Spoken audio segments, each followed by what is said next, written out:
Very good. Next question है आपका, HCF ही निकालना है आपने। एचसीएफ ऑफ 160, 165 एंड 305, इन तीनों का एचसीएफ आपको निकालना है। ऑप्शन दे देती हूँ। फर्स्ट ऑप्शन है 4, B option is 5, C is 3 and last D option is 6। ये करो।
हो रहा है कांक्षा?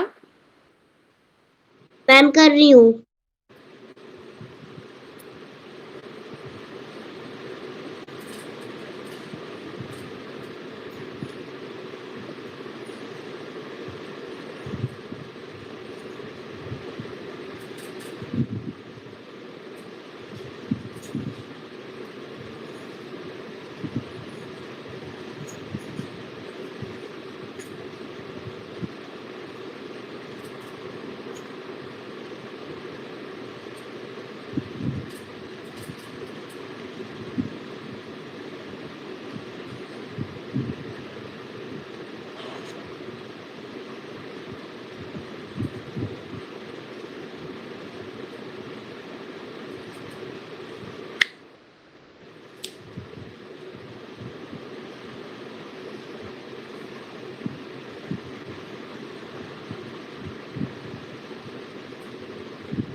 क्या आंसर आया?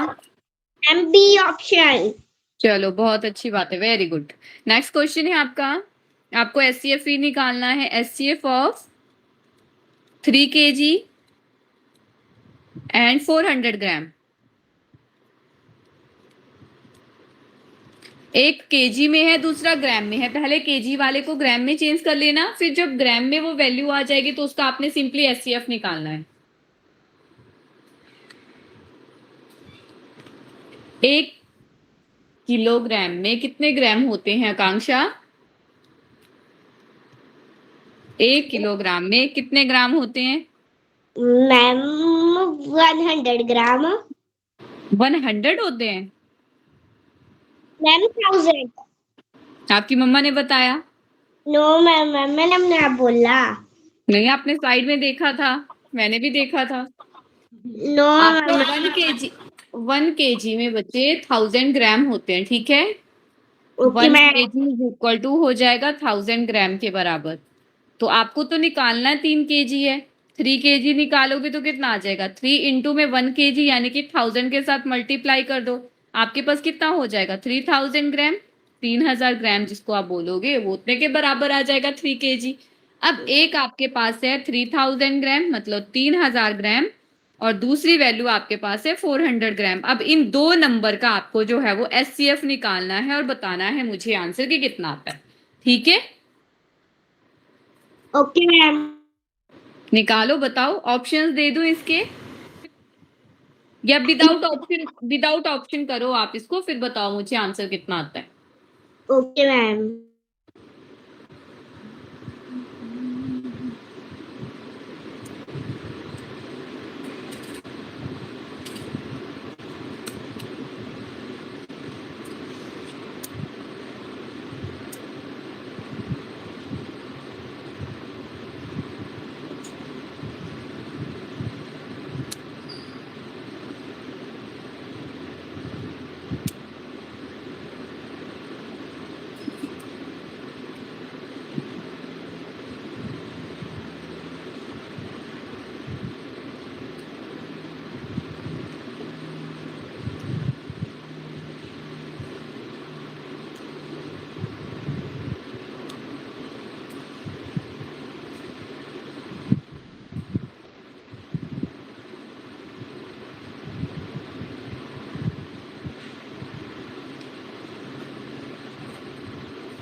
हो रहा है बच्चे?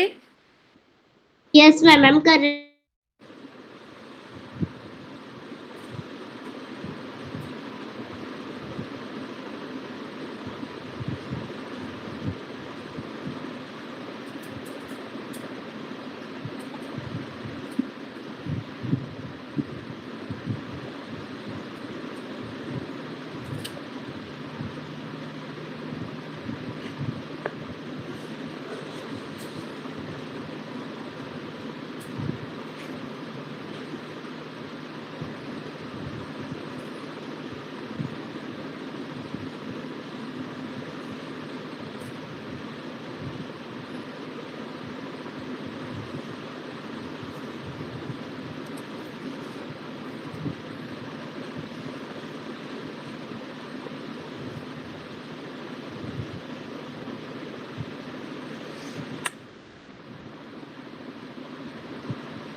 मैम क्या आंसर आया?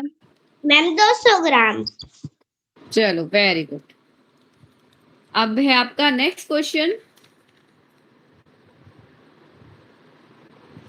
मैं आपके पास जो नेक्स्ट क्वेश्चन दे रही हूं ना, उसको ये है आपका क्वेश्चन, देखो। What will be the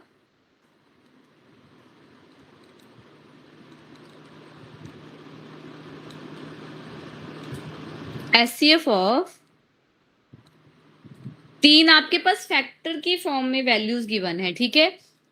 2 multiply 3 multiply 7 multiply 9 first, comma, second है 2 multiply 3 multiply 9 multiply 11, comma, and last है 2 मल्टीप्लाई 3 मल्टीप्लाई 4 मल्टीप्लाई 5।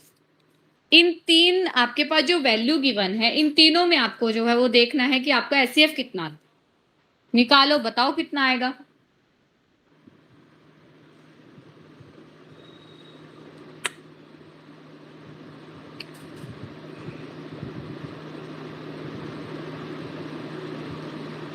ये आपके पास जो है वो फैक्टर की फॉर्म में गिवन है। जब फैक्टर की फॉर्म में होता है तो आपको पता ही है कि आपने कॉमन फैक्टर देखने होते हैं, तो तीनों के बीच में कॉमन देख लो, कौन से आ रहे हैं वही आपका आंसर होगा। Okay ma'am.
क्या आंसर है बच्चे? मैम 6। मतलब 2 मल्टीप्लाई 3। आपके पास जो ऑप्शन होगी ना कांक्षा, इसमें ऑप्शन जिस तरीके से होती है 2 into 3 into 7, B option is 2 into 3 into 9, C option is 2 into 3 and last D option is 2 into 7 into 9 into 11। इनमें से बताना है आपको, तो आपका सी ऑप्शन है, ठीक है? Yes ma'am. Okay.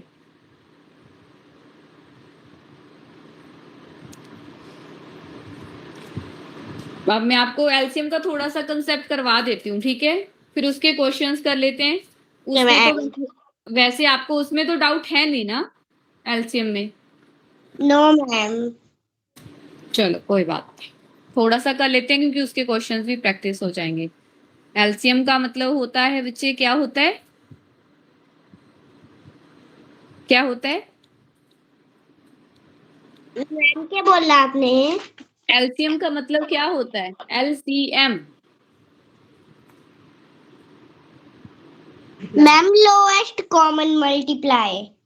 Multiple, multiple, ठीक है, very good. LCM means lowest common multiple या फिर लीस्ट कॉमन मल्टीपल भी बोल सकते हो आप इसको। मैम। लोएस्ट बोलो चाहे लीस्ट बोलो, लीस्ट कॉमन मल्टीपल देखना होता है। इसमें क्या करना होता है बच्चे, इसमें ना आपको जो हाईएस्ट पावर होती है ना, नंबर इसमें सारे आते हैं आपके, लेकिन जो हाईएस्ट पावर वाला नंबर होगा ना उस पे ज्यादा फोकस होता है, मतलब वो वाला उठाना होता है आपको, इतना सा आपने ध्यान रखना है, ठीक है? हाईएस्ट पावर वाला नंबर आपने लेना है।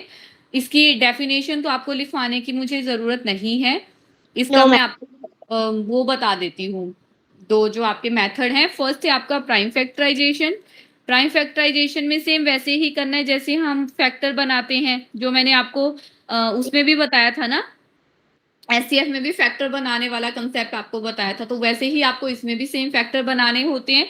जैसे आपको बोला है कि आपने फाइंड करना है एलसीएम ऑफ 6, 8 एंड 12। इन तीनों का आपको एलसीएम निकालना है, तो 6 के फैक्टर बनाने पड़ेंगे, 8 के फैक्टर बनाने पड़ेंगे और 12 के फैक्टर बनाने पड़ेंगे। तो 6 के फैक्टर बनाओगे आपके पास कितना आएगा? 2 3 जा 6, 3 1 जा 3, 2 यस मैम। 4 जा 8, 2 2 जा 4 एंड 2 1 जा 2। ठीक है, फैक्टर बनाने में कोई प्रॉब्लम तो नहीं है आकांक्षा? No ma'am. ठीक है, 2 6 जा 12, 2 3 जा 6, 3 1 जा 3। अब इसके लिख देते हैं फैक्टर किस किस नंबर के कितने आए। 6 के बने 2 इंटू 3, 8 के बने 3 टाइम्स 2, 2 मल्टीप्लाई 2, और 12 के बने 2 मल्टीप्लाई 2 मल्टीप्लाई में 3। अब क्या करना होता है, अब इन नंबर्स को हमने जो है वो पावर की फॉर्म में लिखना है। पावर की फॉर्म मतलब ऊपर जो लिखते हैं हम, 2 लिखते हैं, 3 लिखते हैं, 4 लिखते हैं, तो काउंट करके लिखना है। इसमें 2 एक ही बार है तो आप लिखोगे 2 की पावर 1 मल्टीप्लाई में 3 की पावर 1। ठीक है आकांक्षा? Yes ma'am.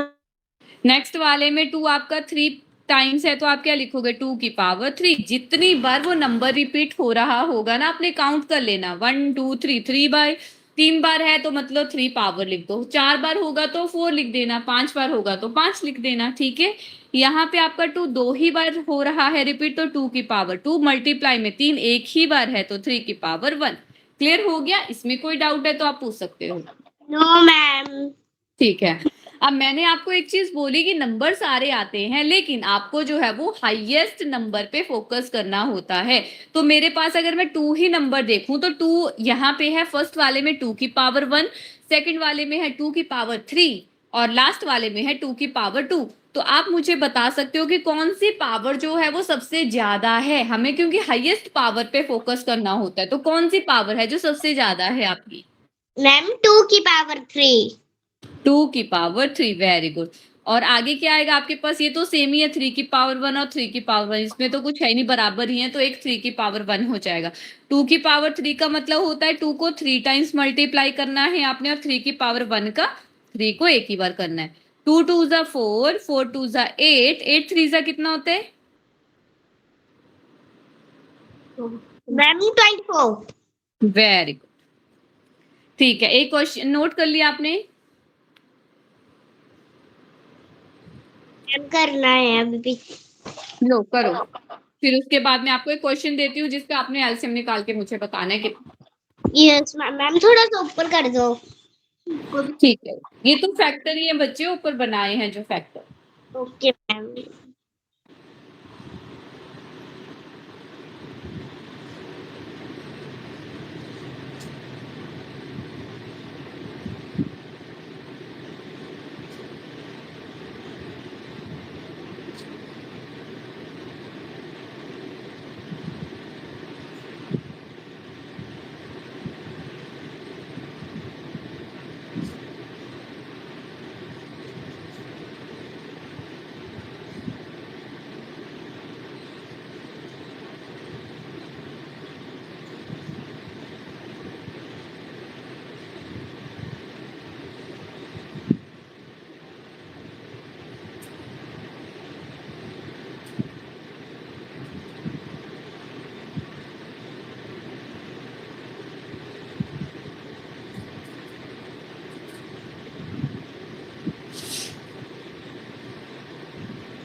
कर लिया बच्चे?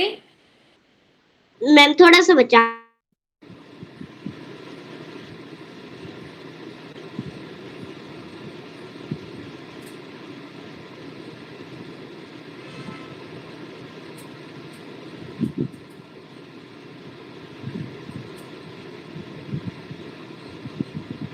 Done ma'am. ओके, आपका जो फिफ्थ क्वेश्चन था ना, एक आप डाउट बोल रहे थे आपके टेस्ट का, तो मैं वो आपको करवा ही दूंगी क्योंकि बाकी तो कोई है ही नहीं आज क्लास में। Yes ma'am. 12, 15 ये आपका नंबर है, इसका आपको एलसीएम निकाल के मुझे बताना है क्या आता है।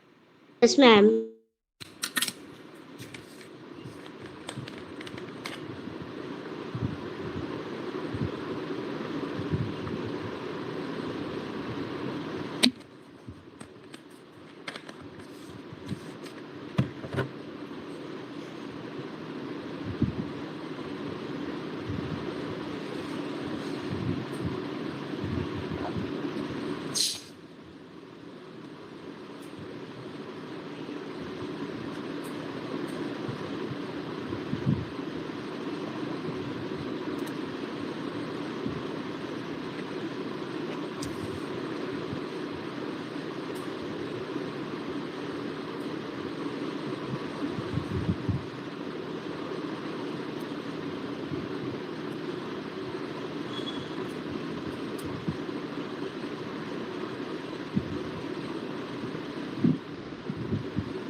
Done ma'am. Okay,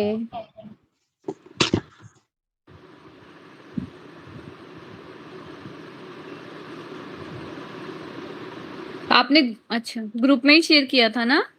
Yes, ma'am.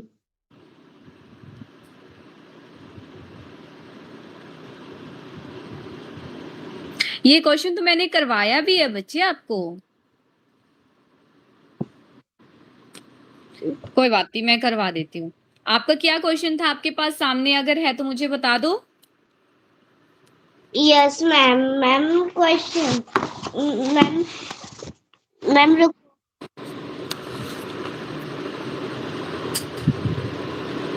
3A वाला था ना, या 5 था, क्या था ये?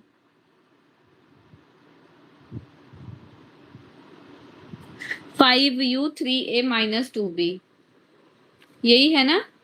Yes, U ma'am. U है, ये क्या है? Ma'am, A है. 5A इंटू आगे Ma'am, into ma'am 3. क्या आगे मैम क्वेश्चन बोलना कि आंसर? क्वेश्चन बोलना है बच्चे, आंसर तो मैं करवाऊंगी। इसी में तो डाउट है आपको, आप बोल रहे हो। Ma'am 5A bracket 3A minus 2AB.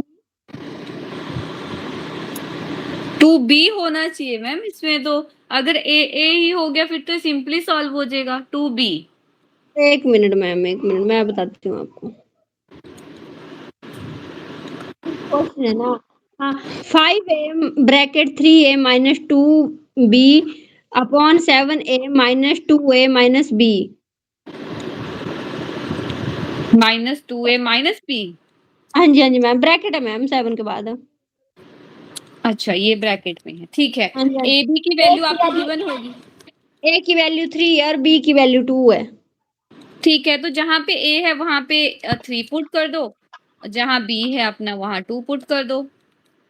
2 into 2 divided by 7 into ए, आपके पास 3 है, इंटू में आपका 2 इंटू ए 3 है, बी आपके पास 2 के बराबर है। सॉल्व कर लो।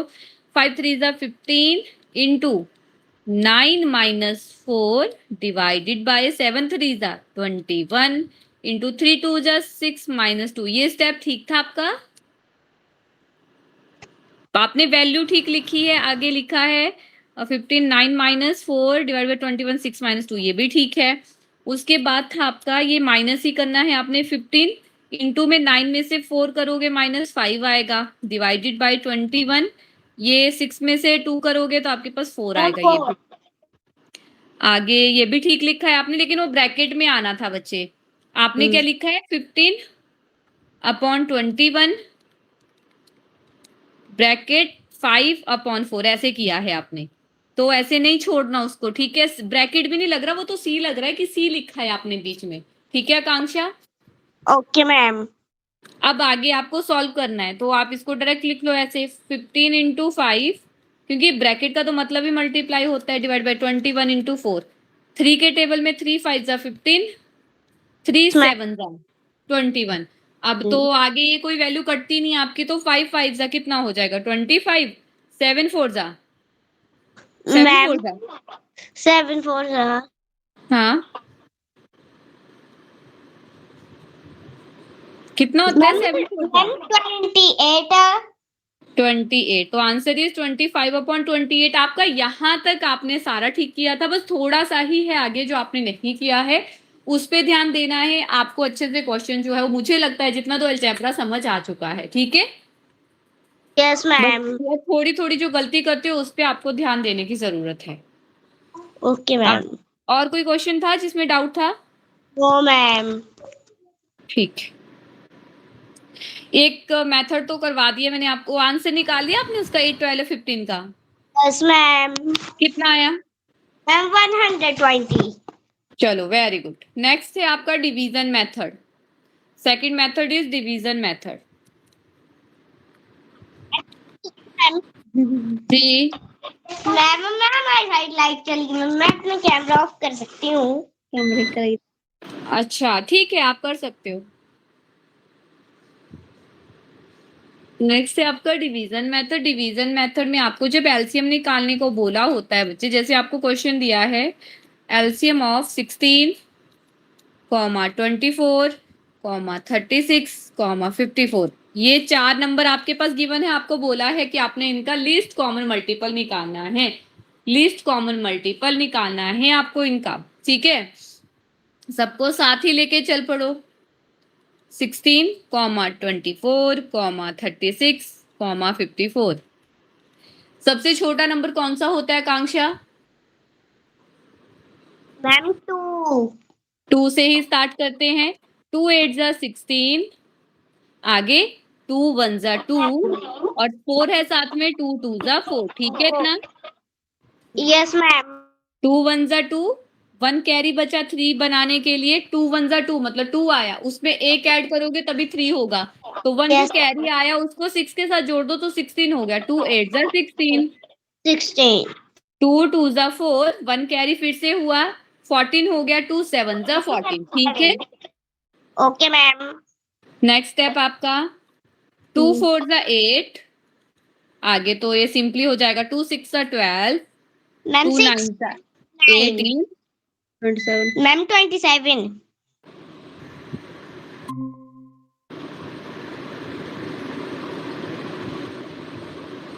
गुड इवनिंग सम्राट। हेलो सम्राट, आवाज आ रही है मेरी? मैम 27।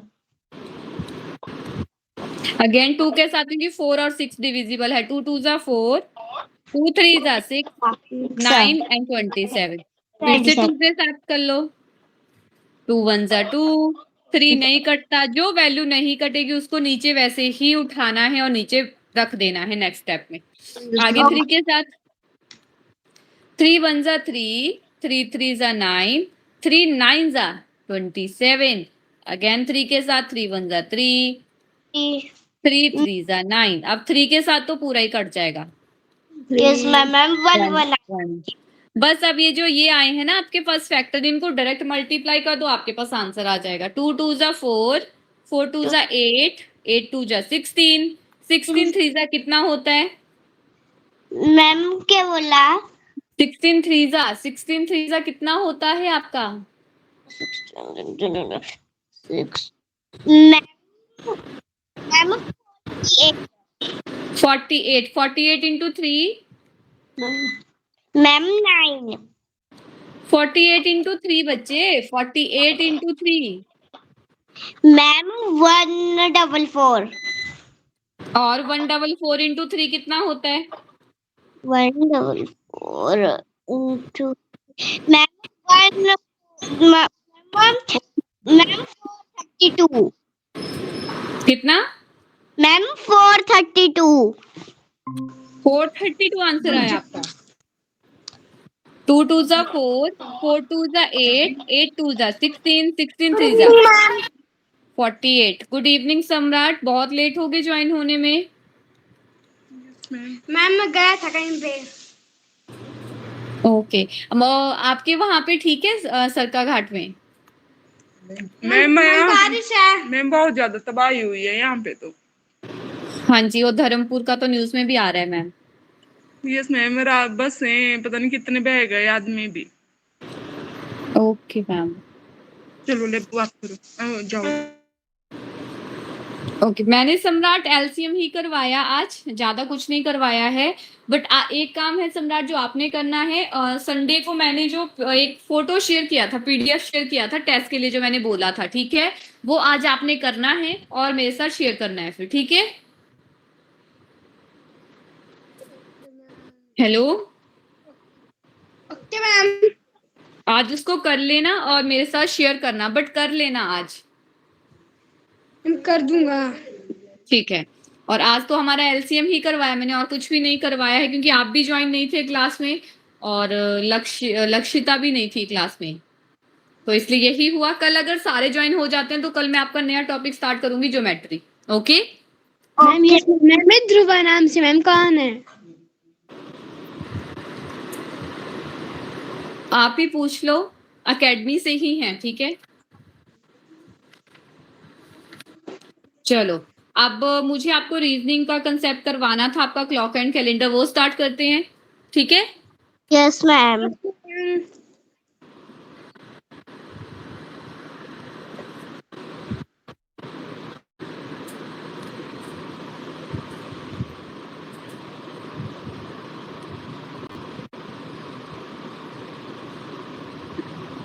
मैंने आपके साथ शेयर, अच्छा मैंने दूसरे पे शेयर किया था। Yes ma'am. आप तो दोनों पे ही हो ना? यस मैम, मैम दोनों पे ही है। ठीक है, आज मुझे आपको क्लॉक एंड कैलेंडर वाला जो कंसेप्ट था वो करवाना था, वो मैं कर देती हूँ।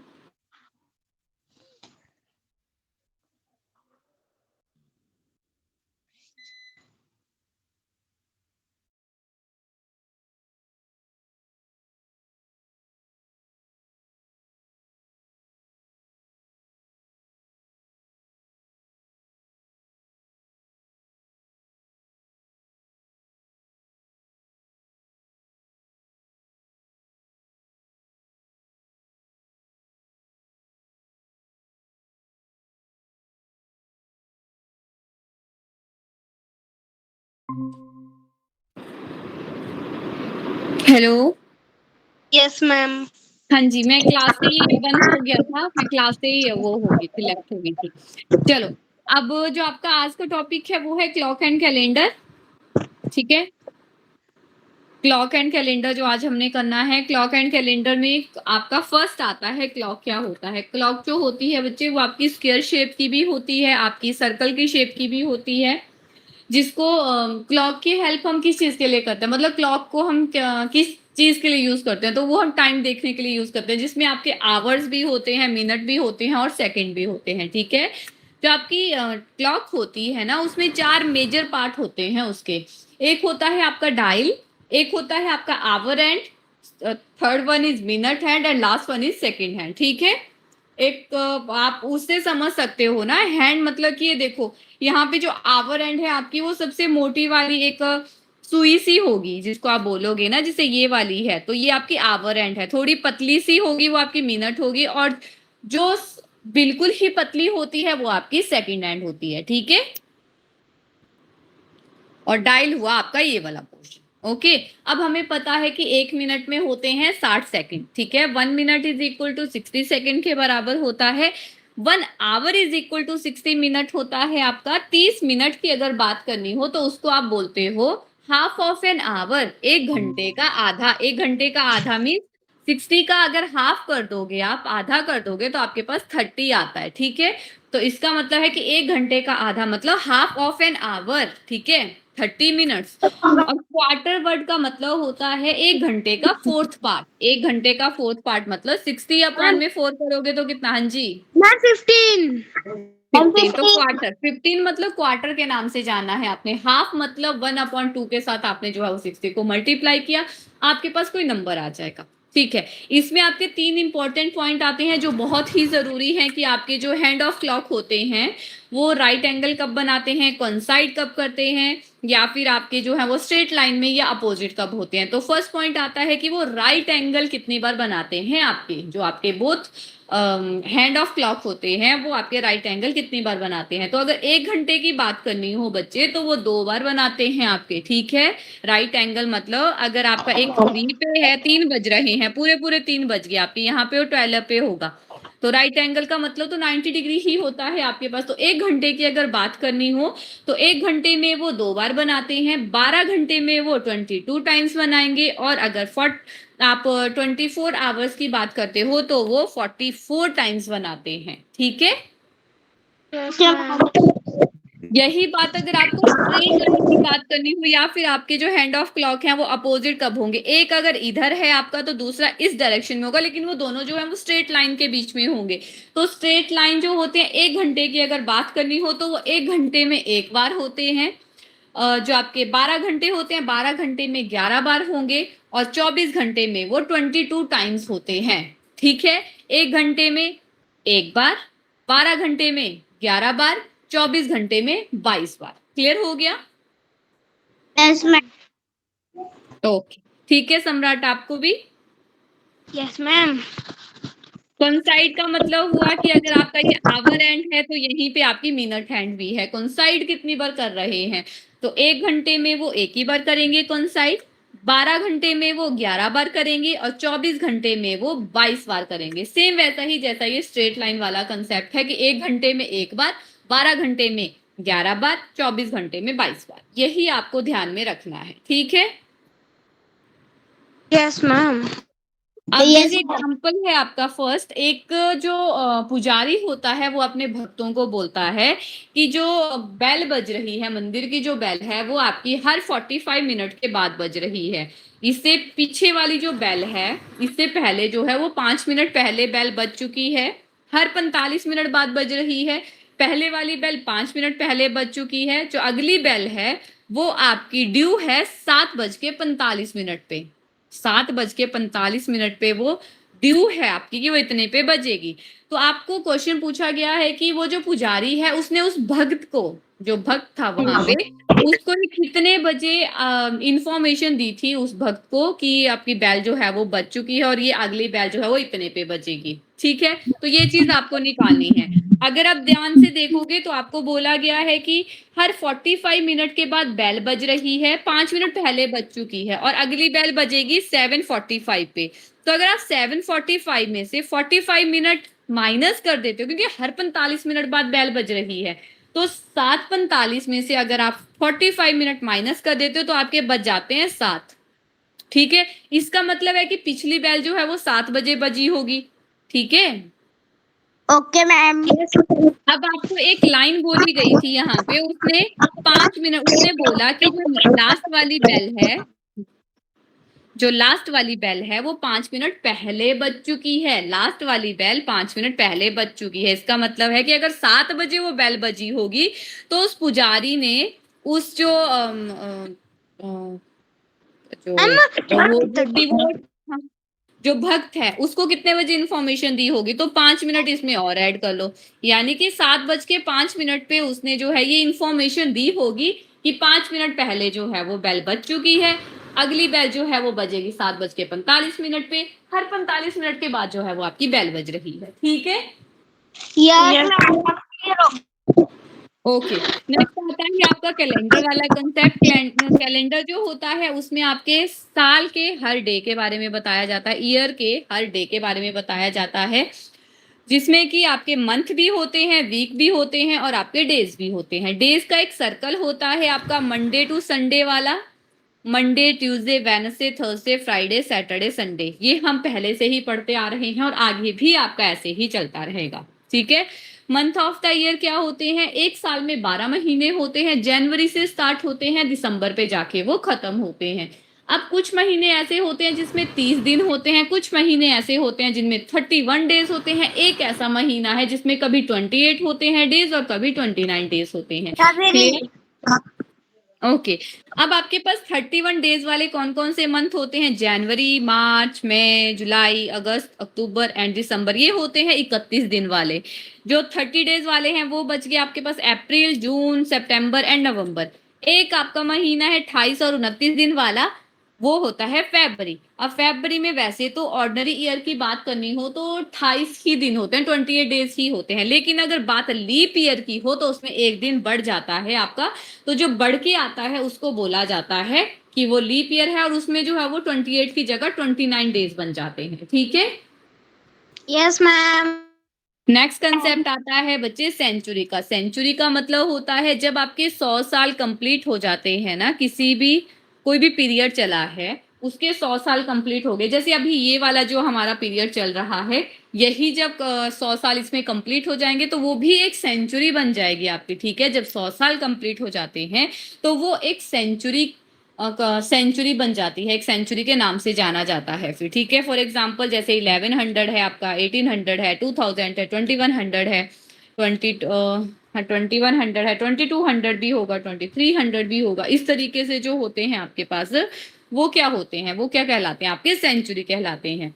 अब आपके पास नेक्स्ट आता है ऑर्डिनरी ईयर और एक आता है आपका लीप ईयर वाला कंसेप्ट। ऑर्डिनरी ईयर क्या होता है बच्चे, ऑर्डिनरी ईयर होता है जिसमें आपके 365 दिन होते हैं, मतलब उसमें आपके 52 वीक्स होंगे प्लस 1 डे आता है आपका, 52 वीक्स प्लस 1 डे। ठीक है, तो उसको ऑर्डिनरी डे के नाम से जाना जाता है। फॉर एग्जांपल के लिए आपके पास 2001, 2002। अब एक चीज का ध्यान रखना, ये जो मैं ईयर आपको बता रही हूँ, जो ऑर्डिनरी ईयर होता है वो आपका पूरा पूरा 4 के साथ डिविजिबल नहीं होता है, ठीक है, पूरा पूरा वो 4 के साथ डिविजिबल नहीं होता है। फॉर एग्जाम्पल 2001, 2002, 2003, 2004, मतलब कि वो डिविजिबल ही नहीं होगा आपका 4 के साथ। और अगर आपका जो ऑर्डिनरी ईयर है वो सेंचुरी बना देता है तो वो कभी भी आपका 400 के साथ भी एग्जैक्टली डिविजिबल नहीं होगा। क्लियर हो गया? Yes ma'am. जैसे आपके पास दो लगातार ऑर्डिनरी ईयर अगर आपके पास आ जाते हैं कि पिछला साल भी ऑर्डिनरी ईयर है, ये वाला साल भी आपका ऑर्डिनरी ईयर है, तो जो अगले साल की जो डेट होती है ना, अगले साल की जो डेट होगी आपके पास, डेट तो सेम ही रहती है लेकिन उसमें दिन जो है वो बढ़ जाता है, दिन बढ़ जाएगा आपका, ठीक है। और कितना बढ़ेगा? एक दिन आगे को बढ़ा देते हैं। जैसे एग्जांपल के लिए उन्होंने लिया है कि 2 मार्च 2010 को ट्यूसडे था, तो 2 मार्च 2011 को क्या होगा? एक दिन बढ़ाना है, ऑर्डिनरी ईयर की बात हो रही है, तो ट्यूसडे के बाद आपका आता है वेडनेसडे, तो एक दिन बढ़ा दो, आपके पास वेडनेसडे आ जाएगा, ठीक है। नेक्स्ट आपके पास आता है लीप ईयर वाला कंसेप्ट। लीप ईयर होता है जिसमें आपके 366 डेज होते हैं, जिसमें कि 52 वीक्स और 2 दिन बढ़ जाते हैं, प्लस में आपके मैम कितने दिन आप उसके उठने से पहले छुपा दूंगी। 52 वीक्स प्लस में आपका 2 दिन, ठीक है, तो वो आपके लीप ईयर बन जाते हैं। और जो लीप ईयर होते हैं वो एग्जैक्टली डिविजिबल होते हैं, आपके जो लीप ईयर होते हैं वो एग्जैक्टली डिविजिबल होते हैं 4 के साथ। जैसे आपका 2004 हो गया, 2008 हो गया, 2012 हो गया, ठीक है। और लीप ईयर जो होते हैं जब ये सेंचुरी बना देते हैं बच्चे, तो वो आपके 400 के साथ भी एग्जैक्टली डिविजिबल हो जाते हैं, ठीक है। अब जैसे हमने ऑर्डिनरी ईयर जैसा हमने ऑर्डिनरी ईयर में पढ़ा कि अगर आपका 2 ऑर्डिनरी ईयर जो है वो साथ साथ आ जाते हैं तो क्या होता है, तो यहाँ पे लीप ईयर में आता है। एक तो इसमें लीप ईयर में केस ये होता है कि लीप ईयर जो है वो आपका ऑर्डिनरी ईयर के बाद आ गया, ठीक है, तो क्या होगा? तो इस केस में होता है आपका, अगर आपका ऑर्डिनरी ईयर चल रहा है उसके बाद जो है वो लीप ईयर आ गया, जैसे पिछला साल मान के चलो कि ऑर्डिनरी ईयर था, अभी वाला साल जो है वो हमारा लीप ईयर है, तो इसमें 2 केस बनते हैं, एक बनता है मार्च से दिसंबर तक, एक बनता है आपका जनवरी फरवरी में। जो मार्च से दिसंबर तक वाला कंसेप्ट होता है ना बच्चे, उसमें 2 दिन बढ़ाने हैं आपने आगे को, डेट सेम रहेगी लेकिन दिन जो होगा वो 2 दिन बढ़ जाएंगे। और जो आपका जनवरी फरवरी वाला होता है उसमें सिर्फ आपका एक ही दिन आगे को बढ़ता है। फॉर एग्जाम्पल इन्होंने बोला है कि 24 फरवरी 2015 को मंडे था, तो 24 फरवरी 2016 को क्या होगा? अगर मंडे के बाद, अब बात है आपकी फरवरी की, जनवरी फरवरी में आपका एक ही दिन बढ़ता है, तो अगर उस दिन ट्यूसडे था तो अगले उस दिन अगर मंडे था तो एक दिन बढ़ा लो, आपके पास क्या आएगा? ट्यूसडे। Hello ma'am. ओके, एक ही दिन बढ़ाना है, आगे को नहीं बढ़ाना। बाकी अगर मार्च से दिसंबर तक की बात हो रही है कि ऑर्डिनरी ईयर के बाद लीप ईयर आ गया आपका, तो मार्च से दिसंबर तक जब आप देखते हो तो उसमें 2 दिन बढ़ जाते हैं आगे को। फॉर एग्जांपल 16 मार्च 2015 को वेडनेसडे था आपका, तो 16 मार्च 2016 को क्या होगा? वेडनेसडे के बाद आता है थर्सडे, फिर आता है फ्राइडे, 2 दिन बढ़ाओगे तो फ्राइडे आ जाएगा आपका, ठीक है, ओके। चलो लीप ईयर कंसेप्ट क्लियर हो गया। Yes ma'am. अब जो लीप ईयर होता है बच्चे, सॉरी, जो सेंचुरी होती है आपके पास, अगर उसकी हम बात करें तो सेंचुरी का पहला दिन जो होता है वो कभी आपका वेडनेसडे नहीं होगा, फ्राइडे नहीं होगा और संडे नहीं होगा। लास्ट वाला दिन कभी भी ट्यूसडे नहीं हो सकता, थर्सडे नहीं हो सकता, सैटरडे नहीं हो सकता। क्लियर? Yes ma'am. चलो अब इसके क्वेश्चन पीडीएफ की तरफ बढ़ते हैं जो आपके साथ शेयर हो चुका है। ये है आपका क्वेश्चन पीडीएफ। फर्स्ट क्वेश्चन में बोला गया है कि मनोज जो है वो बस स्टॉप के लिए 15 मिनट पहले निकल जाता है यूजुअल टाइम से। यूजुअल टाइम मीन जितने में वो डेली निकलता था, आज उसके कंपैरिजन में वो 15 मिनट पहले ही निकल गया। उसको 10 मिनट लगते हैं स्टॉप पे पहुंचने के लिए। वो स्टॉप पे पहुंचता है 8:40 पे, वो जो है वो स्टॉप पे पहुंच जाता है, वो 8:40 पे, ठीक है, 8:40 पे वो पहुंच गया। What time does he usually leave home for the bus stop? आपने बताना है कि वो कितने बजे जो है वो घर से निकला होगा। ओके, डेली मतलब आवाज नहीं आ रही मैम, फिर से समझा दो। क्वेश्चन में बोला गया है कि मनोज जो है वो अपने घर से निकलता है बस स्टॉप के लिए 15 मिनट पहले। जितने मतलब ये समझो इस लाइन का कि जितने में वो डेली निकलता था ना, डेली का जो उसका टाइम था उससे आज वो 15 मिनट पहले ही निकल गया जाने के लिए। उसको बस स्टॉप पहुंचने में सिर्फ 10 मिनट लगते हैं। वो पहुंच गया, आज वहां पे पहुंचा वो 8:40 पे। आज वो वहां पे पहुंच गया 8:40 पे। तो आपको बताना है कि वो डेली बस स्टॉप के लिए कितने बजे निकलता था अपने घर से। आज अगर वो 8:40 पे पहुंचा है, इसका मतलब है कि 10 मिनट तो उसको जो है वो इन्होंने बोला है कि 10 मिनट ही लगते हैं उसको सिर्फ बस स्टॉप तक पहुंचने के लिए, यानी कि वो 8:30 बजे निकला होगा फिर जाने के लिए। आज वो निकला है 15 मिनट पहले, यूजुअल टाइम से, डेली के टाइम से 15 मिनट पहले निकल चुका है वो। अगर वो 8:30 बजे निकला होगा मतलब उसमें 15 मिनट ऐड कर दो तो आपके पास कितना हो जाएगा 8:45। यानी कि वो डेली के टाइम जो है उसका वो था 8:45, जितने बजे वो अपने घर से निकलता था डेली। ठीक है, यस मैम। सेकंड वाला क्वेश्चन करो, अब मुझे बताओ। Yes ma'am.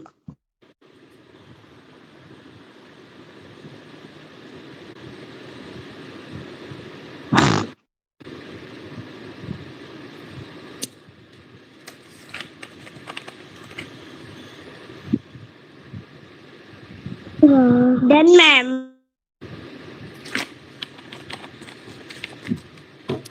सेकंड हो जाए थर्ड करो, थर्ड हो जाए फोर्थ करो, फोर्थ तक कर लो, फिर उसके बाद हम आंसर देखते हैं इसके। Okay ma'am.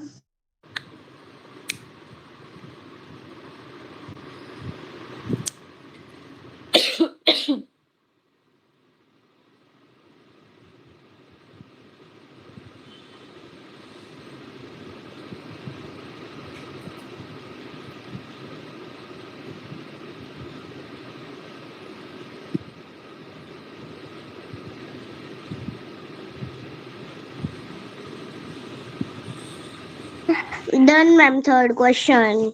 सम्राट आपका सेकंड हो गया। Yes ma'am. चलो सेकंड का आंसर क्या है आप दोनों का? मैम मेरा option B. B. Yes ma'am. और आपका क्या है सम्राट? मैम बी, बिल्कुल। बट बी तो इसका आंसर ही नहीं है। ओफो।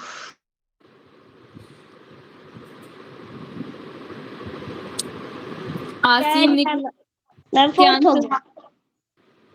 फोर्थ नहीं हो गया, सेकंड क्वेश्चन करो पहले जो गलत है आपका। मैम मैंने नहीं बोला बी ऑप्शन, मैम सम्राट ने बोला है। आपने भी बी ही बोला था आकांक्षा। नो मैम, मैंने डी बोला है। सम्राट आप अपना करो दोबारा। Yes ma'am.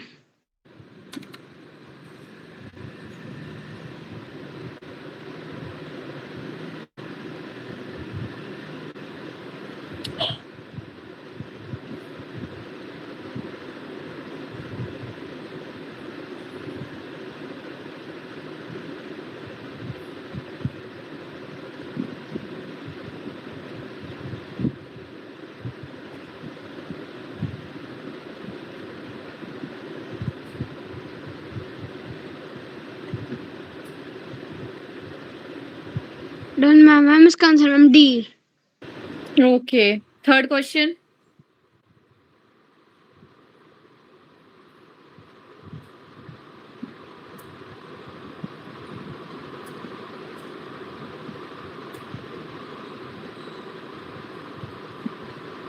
Done ma'am. क्या आंसर है थर्ड का? मैम थर्ड का मैम मेरा ma'am C. Ma'am C option. Fourth question, fourth. Touch कलेक्ट्री her mother birthday ma'am is मैं नॉट। क्या करूँ, बोल उसको था। क्या बोला? मैम मैं अपना फिफ्थ क्वेश्चन करूँ? हाँ जी हाँ जी। Okay ma'am.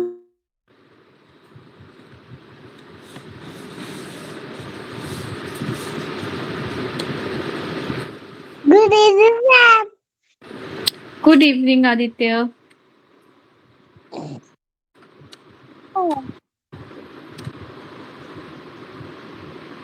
Done ma'am.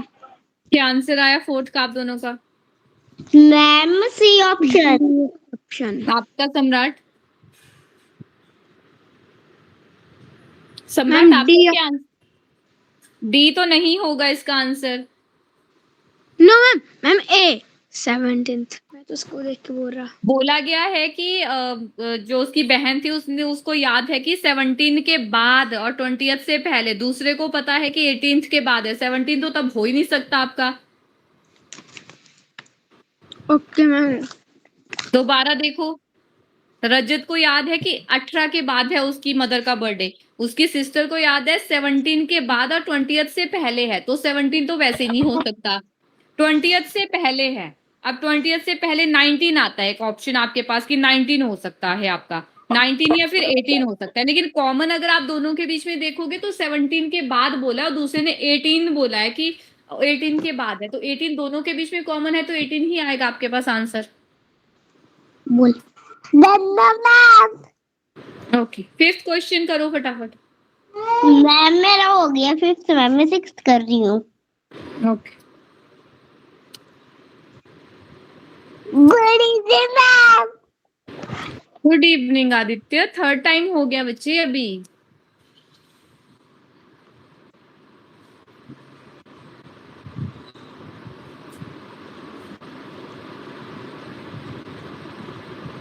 Ma'am कैसे? मैम हो गया मैम 5th। ओके, क्या आंसर है 5th का? Ma'am ma'am option C. Ma'am D option. D option होगा सम्राट, दोबारा देखो। मीना को करेक्टली याद है कि उसके फादर का बर्थडे 18 के बाद आता है बट 22 से पहले आता है, ये तो यहाँ पे मैम आता है इसका हम डी 19। होगा। डी होगा इसका। ओके, तो 6th question. Done ma'am. Today is Monday of